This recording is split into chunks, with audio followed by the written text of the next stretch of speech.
우리 주변 분들하고 인사 나누시고 말씀 나눌게요. 주변 분들하고 인사 나누실 때 이렇게 인사 한번 나눕니다. 예수님을 마음에 모시면 인생이 달라집니다. 예수님을 마음에 모시면 인생이 달라집니다. 네, 반갑습니다. 네, 네, 반갑습니다. 네. 우리는 매서운 추운 겨울날에 매년마다 성탄절 맞이하게 됩니다.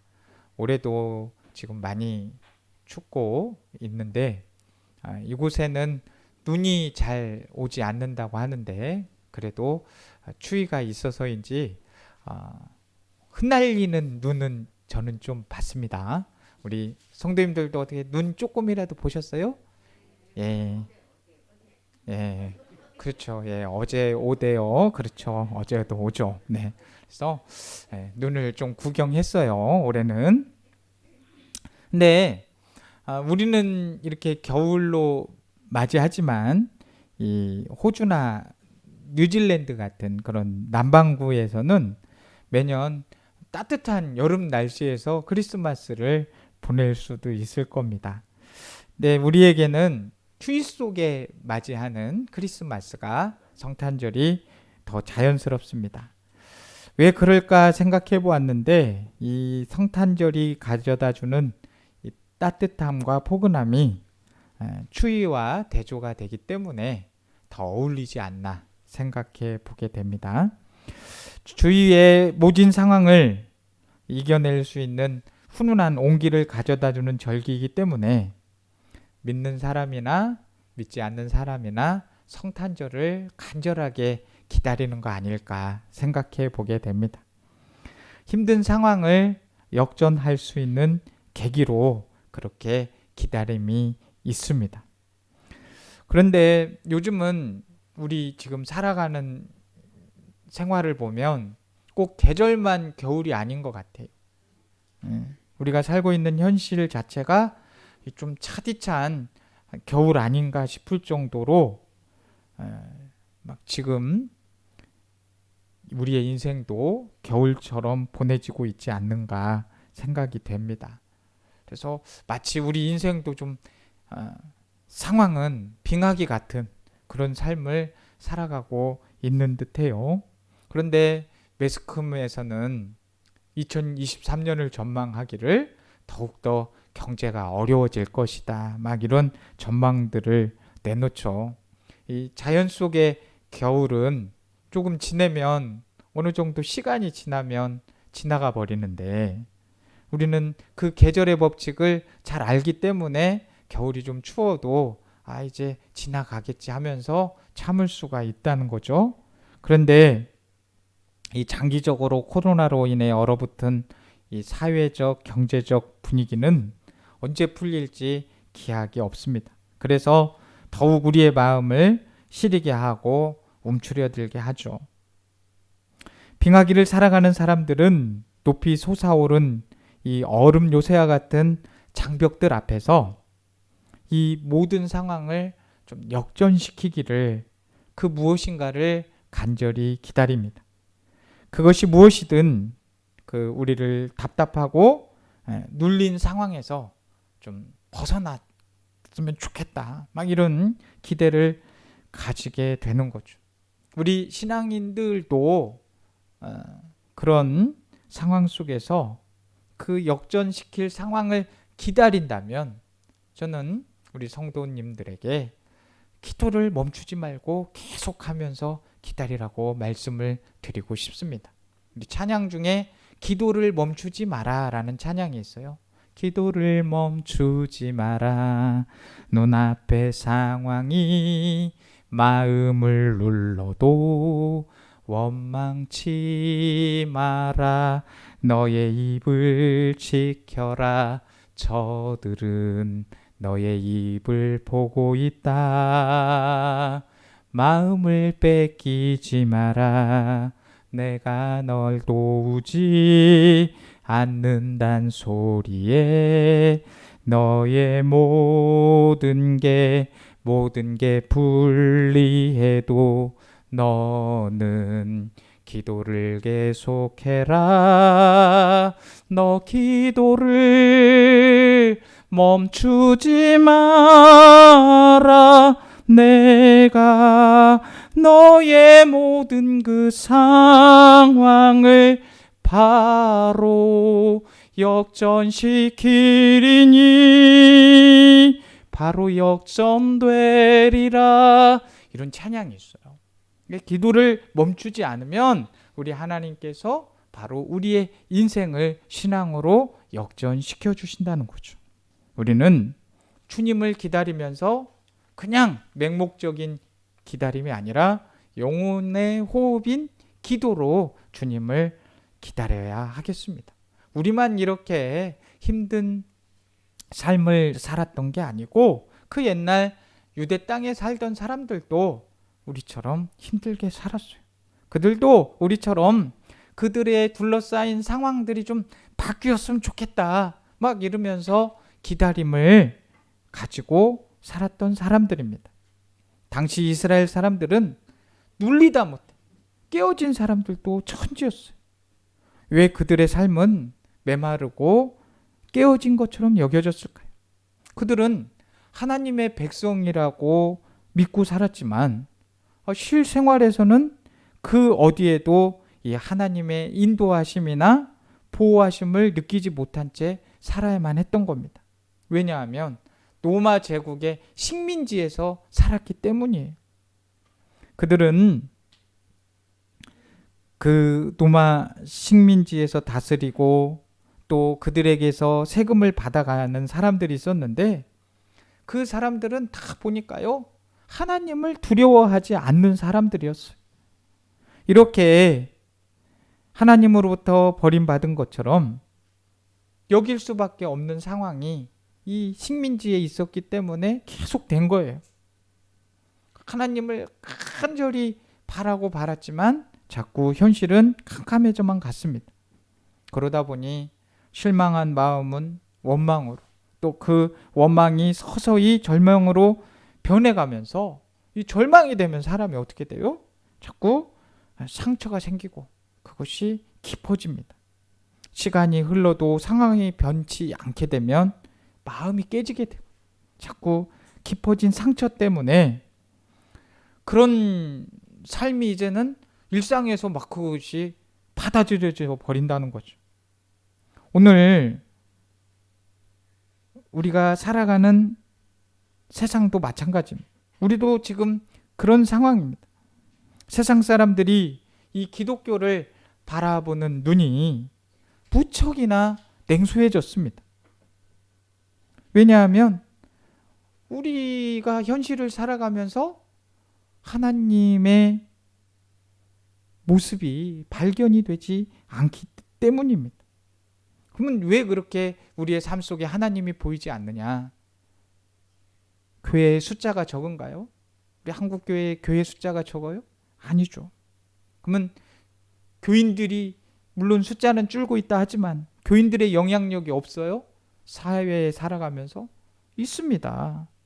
어디서나 어느 곳에 가든지 간에 우리나라에 십자가 없는 곳은 없어요. 사회에 큰 영향을 미치는 사람들 중에 기독교인인 사람들이 상당히 많이 있습니다. 그럼에도 불구하고 우리는 점점 이 하나님의 공의, 하나님의 정의, 하나님의 사랑을 잃어가고 있습니다. 하나님을 믿는 사람들이나 하나님을 찬양하겠다고 모였던 교회들의 목표가 하나님을 믿지 않는 세상과 목표가 별로 다르지 않기 때문에 그렇습니다. 믿음의 여부에 상관없이 모두가 더 크게 되기 원하고 더 큰 권력 갖기 원하고 더 많은 것만 소유하기를 원하기 때문이에요. 이렇게 깨어진 마음, 깨어진 믿음, 깨어진 사람들의 모습이 우리 가운데도 분명히 존재할 거거든요. 이것이 이상하게 여겨지지 않고 이 일상적인 모습으로 여겨진다면 그것을 바라보는 우리 역시 그 안에 포함된 사람들입니다. 그런데 우리가 깨어졌다고 해서 힘든 상황을 산다고 해서 이대로 끝나는 것일까요? 그냥 깨어진 사람들은 하나님께서 그 깨어졌구나, 너희들은 깨어졌구나 막 이러면서 하나님께서 지켜만 보고 계실까요? 그렇지 않죠. 하나님은 이 백성을 버리지 않으십니다. 그 구원의 위대한 걸음을 내디디면서 우리 곁으로 성큼성큼 다가오시고 찾아와 주십니다. 그런데 그 걸음의 맨 앞에 오늘 뜻밖의 인물이 서 있는 걸 보죠. 그게 누구예요? 오늘 말씀에 보니 천대받던 땅 갈릴리 나사렛 마을에 살던 마리아예요.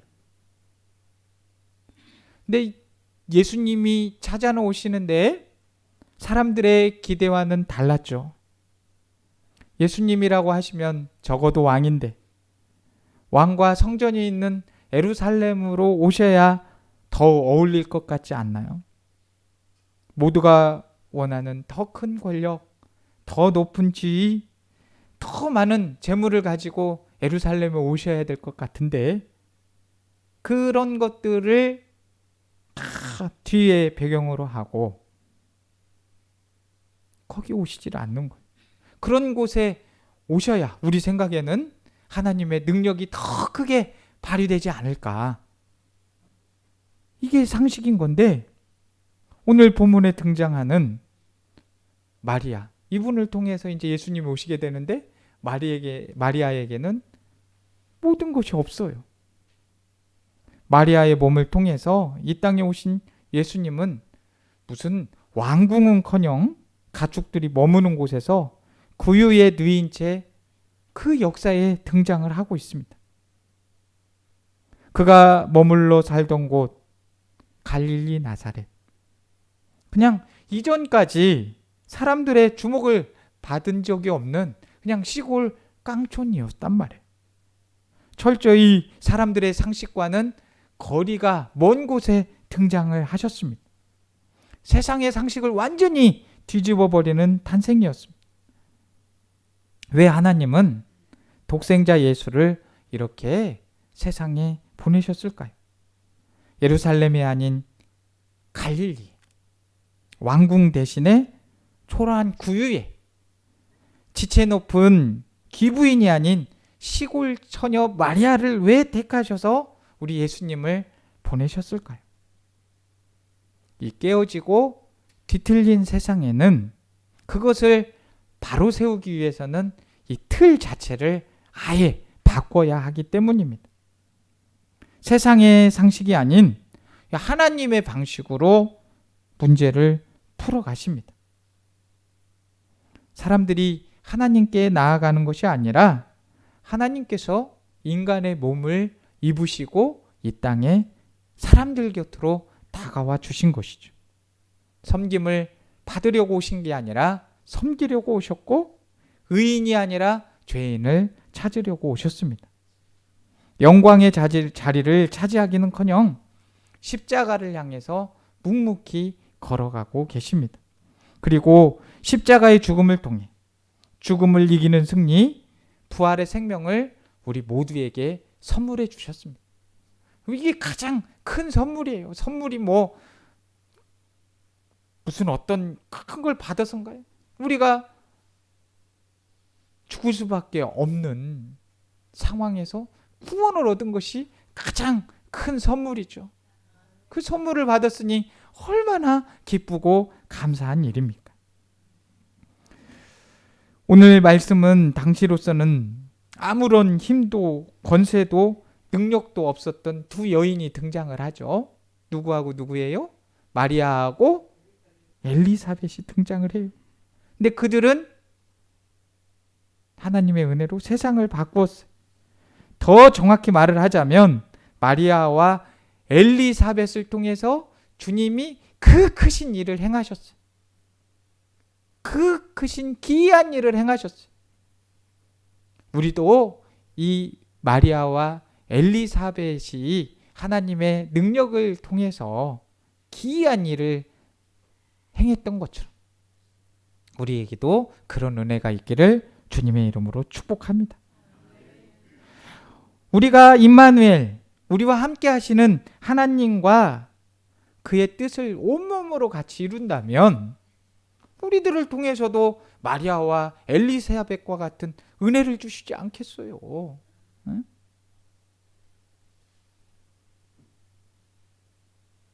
하나님께서 우리가 임마누엘 하나님과 함께 하고 있다면 반드시 그 여인들에게 행했던 기이한 일을 우리에게도 행하실 거란 말이에요. 하나님은 결코 우리를 그냥 두시지 않아요. 그러니까 여기 한 분 한 분은 정말 대단하신 분들이 임마누엘 하나님과 함께만 하시면 기이한 일을 행하실 거니까 그런 기대를 가지시기를 주님의 이름으로 축복합니다. 그래서 우리는 늘 소망을 가지고 하나님께 나아가야 되죠. 본문 39절의 말씀을 보시면 마리아는 천사 가브리엘의 말을 듣고 일어나서 유대 산골의 한 동네를 향해서 갑니다. 갈릴리 나사렛에서 이 사가랴의 집, 엘리사벳 집까지는 굉장히 거리가 있어요. 항상 우리 거리 따져보지만 지금은 뭐 자동차라도 있고 자가용이라도 있고 그러지만 그때는 다 어떻게 해야 돼요? 걸어 다녀야 돼. 걸은데도 굉장히 거리가 멀죠. 근데 그 거리를 갔단 말이에요. 그 소식을 듣고 마리아가 가만히 있을 수가 없어서 간 거예요. 하나님의 크신 계획 속에서 자기만 그것을 혼자만 알고 있는 사실이 아니라 그거를 알려야 되니까. 그런 뜨거움이 있으니까, 열정이 있으니까 마리아가 몸과 마음을 움직이는 거예요. 하나님의 복음의 소식을 들으면 우리에게도 이런 열정이 일어나야 될 줄로 믿습니다. 하나님의 아들이라 일컬음을 받을 리가 자신에게 태어난다는 소식. 이 소식을 들었을 때 기쁨도 있었겠지만 온 세상을 구원하실 분이 태어나시는데 그 소식을 듣고 얼마나 당황했겠어요. 그리고 또 얼마나 무섭고 떨렸겠어요.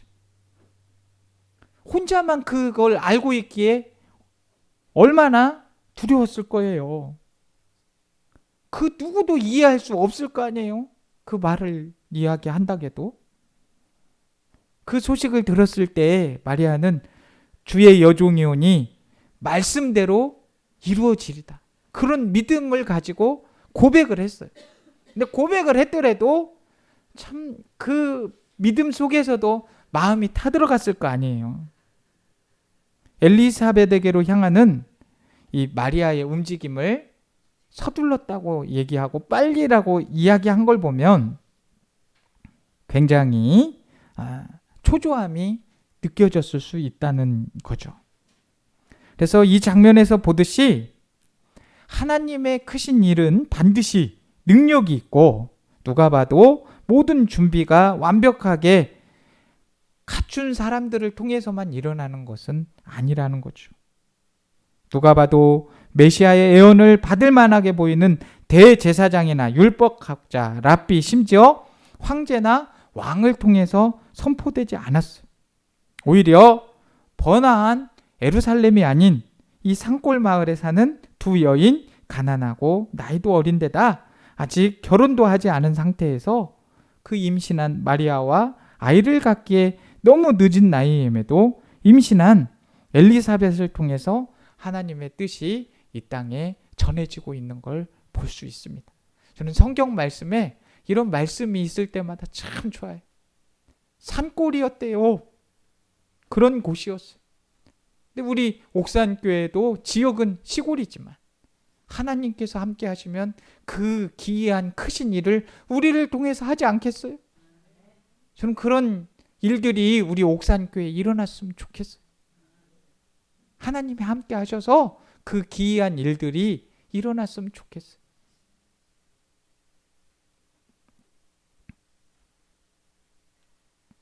두 여인은 뭐 사회적으로 보나 신체적으로 보나 연약한 자들에게 속했습니다. 하지만 그들은 하나님과 함께 있기 때문에 강할 수 있었습니다. 그리고 하나님의 뜻을 겸손하게 받아들였습니다. 하나님과 동행했어요.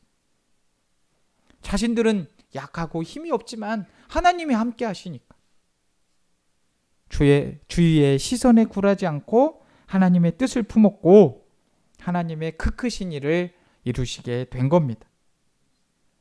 하나님의 뜻을 품은 사람들, 그들이 서로 만나고 성령 안에서 하나님의 뜻을 함께 확인하면서 연대할 때 그들은 누구보다 강할 수 있는 겁니다. 우리가 하나님의 뜻으로 함께하고 함께 일하게 되면 분명히 하나님의 크신 일이 이루어진다는 것이죠. 우리는 하나님의 뜻으로 일하게 되면 그 어느 누구보다도 강해질 수 있습니다. 숫자가 중요한 거 아니에요. 일의 크기가 중요한 거 아닙니다. 가진 능력이나 소유의 많고 적음이 하나님의 일을 결정하지 않습니다. 그가 누구인지, 그가 누구와 함께 하는지가 중요한 거예요. 우리는 지금 어떤 마음을 품고 있고 누구와 함께하고 계십니까? 초반에 서로 우리 인사했잖아요. 예수님을 마음에 모시면 인생이 달라진다. 우리가 예수님을 마음에 모시고 모든 일을 감당하면 반드시 그분이 함께 하시고 우리 옥산교회를 통해서 주의 일들이 확장될 줄로 믿습니다. 우리는 삶을 살면서 항상 그런 질문을 해야 돼요. 하나님이 나를 통해서 무슨 일을 하고 싶어 하시는가? 하나님이 나를 통해서 무슨 일을 하기를 원하시는가? 잘 먹고 잘 자고 잘 지내기만 원하실까? 아니죠.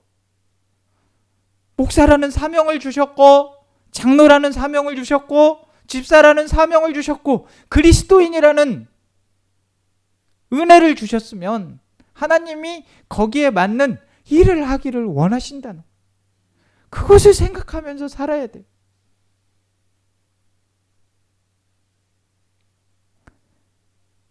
그런데 우리는 왜 그런 일들을 잘 생각하지 못하고 또 쉽게 있냐면 하나님이 분명히 일을 하시는데도 막 계속해서 어떤 역사가 일어나면서 막 큰 일만 보이는 것처럼 그렇게 행해지지 않기 때문에 그래. 천사가 예수님을 마리아에게 낳는다고 해서 뭐 좋은 조건 모든 걸로 바로바로만 그냥 쫙쫙쫙 이루어졌으면 뭐 걱정하겠어요. 다 그게 눈에 보이는데. 엘리사벳도 이제 마리아가 찾아와서 예수님을 임신을 하게 되었고 낳는다는 소식에 그런 소식 듣고 그들이 항상 그 기쁨을 계속해서 유지하면서 살았을까요? 상황을 보면 기쁨을 유지할 수 있는 상황은 아니었던 것 같아요. 왜냐하면 마리아는 그 예수님의 죽는 장면을 봐야 됐고 우리 엘리사벳도 세례 요한이 일찍 순교를 하잖아요. 물론 아들의 죽음을 못 봤을 수도 있습니다. 엘리사벳은. 그렇지만 마리아는 어때요? 그렇게 얻은 아들을 자기 눈으로 죽는 모습까지 보게 되잖아요. 우리는 동화책 끝부분을 항상 상상하죠. 동화책 끝부분은 어떻게 해요? 그래서 행복하게 잘 살았다. 이게 해피엔딩 마지막 스토리잖아요. 근데 현실은 동화가 아니에요. 그걸 깨닫잖아요, 우리는. 우리가 하나님을 만났을 때 은혜로 기뻐 뛰는 건 잠시이고 또다시 먹먹한 현실 속에서 지쳐가고 또 그런 현실 속에서 흔들리는 삶을 살 수도 있을지 몰라요. 그럼 내 삶이 지금 흔들리고 있고 깨어져 있다면 그냥 나는 인생이 원래 그런가 봐. 타고난 운명이 이런가 봐. 그런 얘기 하시면 안 돼. 우리는 얼마든지 주님께 소망을 가지고 변화되는 인생을 살 수 있어요. 예수님을 마음에 모시면 인생이 달라진다니까요. 그러면 왜 성탄절 기다리는 거예요? 깨어짐과 상함과 깊은 상처들이 다 회복되고 소망을 가지고 주의 일을 하기 위해서 기다려야 되는 거 아니겠습니까? 다른 게 문제가 아니라 그분이 오신다는 자체가 우리에겐 기쁨인 거예요. 우리는 보이지 않게 깨어진 흠을 가지고 살아가는 존재들이라고 말씀을 드렸잖아요. 주께서 오셔서 우리의 깨어진 상한 심령들을 메워주셨습니다. 새로운 존재가 되게 해주는 거예요. 그렇다고 우리가 깨어졌었는데 깨어진 적이 없어졌다고 그게 싹 없어집니까? 깨어진 자국은 남아 있겠죠. 깨어진 그리고 상처난 그곳마저도 주님의 손길로 다듬어서 새롭게 된다는 말씀을 드리고 싶은 거예요. 일본의 도자기 기술 중에 킨츠키라는 방식이 있습니다. 깨진 조각을 일일이 정성껏 모아서 닦고 원형대로 맞춘 다음에 그 깨진 틈에 옷질을 하고 금가루를 뿌려서 잘 말려줍니다. 근데 깨어진 흔적은 그대로 남아있지만 이제 그 그릇은 이전과는 전혀 다른 형태의 그릇이 되어서 새롭게 지닌 가치를 지닌 그릇으로 탈바꿈을 한다는 거예요. 예전에는 특색 없이 그저 그런 그릇들의 하나였지만 세심한 손길로 복원이 되니까 그 도자기는 세상에 둘도 없는 유일한 작품이 되는 거예요. 우리는 보잘것없이 깨어질 수 있지만 주님이 손대시면은 작품이 된다니까요. 그래서 여기 계시는 분들이 소중한 이유는 하나님의 작품인 거예요. 다 아름답게 주님의 작품으로 돌아왔습니다. 하나님의 손길이 거쳐서 우리는 이렇게 아름답게 된 겁니다. 우리는 세상 살아가면서 부지런하게 살고 양심껏 사는 것으로 만족해서는 안 돼. 그걸로는 충분하지 않아. 우리가 살아가는 이 세상에서 이런 양심껏 살아가고 부지런히 산다고 해서 그게 만족하고 충분하지 못한 이유는 우리가 살아가는 인생은 0점 없는 사격을 하고 있는 것과 마찬가지. 우리 사격 잘하고 있는 것 같은데 0점이 안 맞으면 어때요? 자꾸 옆에다 쏴요. 표적을 맞춰야 되는데 0점이 안 맞으니까 다시 저쪽 다른 데로 가는 거죠.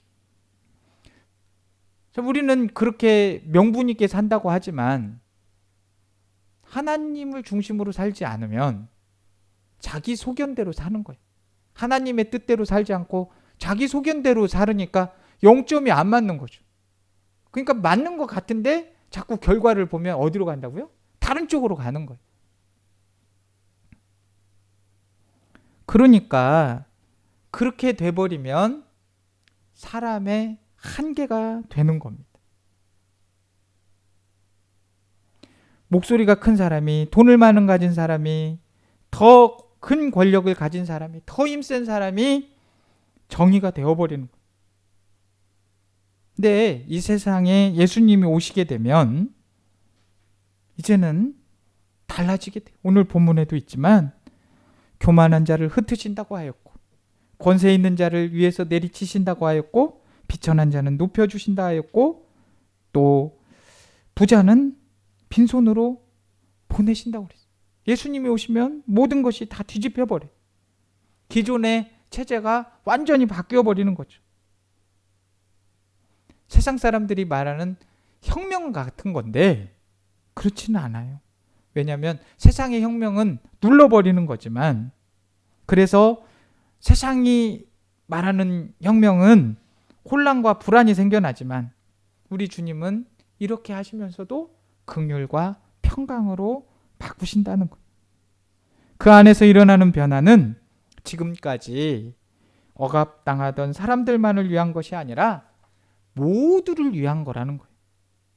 기존에 힘 있는 자들, 권세를 부리며 자신의 부유함을 뽐내던 자들, 그들이 가진 것을 잃어버린 것으로 끝나지 않습니다. 주님으로 인해서 삐뚤어졌던 자신들의 삶을 돌이킬 수 있는 기회를 얻게 되는 겁니다. 소유한 건 잃을 수 있지만 주님을 다시 찾을 수 있는 기회를 얻는다는 건 너무 좋은 거잖아요. 우리는 회복돼야 돼요. 우리의 삶에서 주님의 삶으로 회복돼야 됩니다. 우리 이제 2022년에 또 한 번의 성탄절을 맞이하게 됩니다. 왜 매년 성탄절을 지내야만 되는 걸까? 그냥 또 한 번의 축제, 공휴일 필요해서? 아니에요. 성탄절은 예수님이 왜 이 땅에 오셨는지, 그리고 그분이 오셔서 행하신 큰 일은 무엇인지, 그 일을 통해서 우리는 어떤 변화를 맞이해야 되는지 되새겨보는 시간이 되어야 됩니다. 이 계기를 통해서 우리의 영점을 신앙의 초점으로 맞춰야 되는 겁니다. 어긋난 신앙을 반드시 바로 맞춰야 돼. 주님이 우리 인생에 오셔서 깨진 것들이 있다고 하면은 다시 붙이고 원래 자리로 회복돼야 됩니다. 회복시켜 주시기를 간절히 원해야 돼. 우리는 주님이 오실 때까지 오늘뿐만이 아니라 또 내년에도 자꾸 이렇게 성탄절을 맞이하게 됩니다. 왜 맞이해요? 시선을 어디로 돌려야 된다고요? 하나님께 돌리기 위해서. 하나님께 영점 조절을 맞추기 위해서, 시선을 맞추기 위해서 해야 된다는 거예요. 이게 가장 큰 하나님의 선물입니다. 우리에게 하나님이 찾아오셨어요. 마리아에게만, 엘리사벳에게만 온 게 아니라 우리에게도 주님이 찾아오셨습니다. 그가 오셔서 바꿀 겁니다. 모든 깨어진 것들, 모든 어그러진 것들, 모든 상처와 억울함들. 대림절 이제 오늘 넷째 주일 마지막 주일을 보내면서 우리를 향한 하나님의 이 따뜻한 온기를 간직하시면서 다시 각자의 삶의 자리로 나아갑시다. 그래서 하나님의 선물을, 주님 오심을 내 안에, 우리 안에 품고 살아가시기를 주님의 이름으로 축복합니다. 축복합니다. 하나님 아버지, 주님이 우리 인생의 가장 큰 선물입니다. 주님이 우리를 찾아오십니다. 우리도 언제나 주님과 함께하기 위하여 주님을 찾아야 됩니다. 임마누엘 하나님과 늘 함께 동행하며 주님의 자녀로서 삶을 살아가게 하여 주시고, 우리를 통해서 그 기이하고 크신 일이 행해지게 도와 주옵소서. 예수님의 이름으로 기도드립니다. 아멘.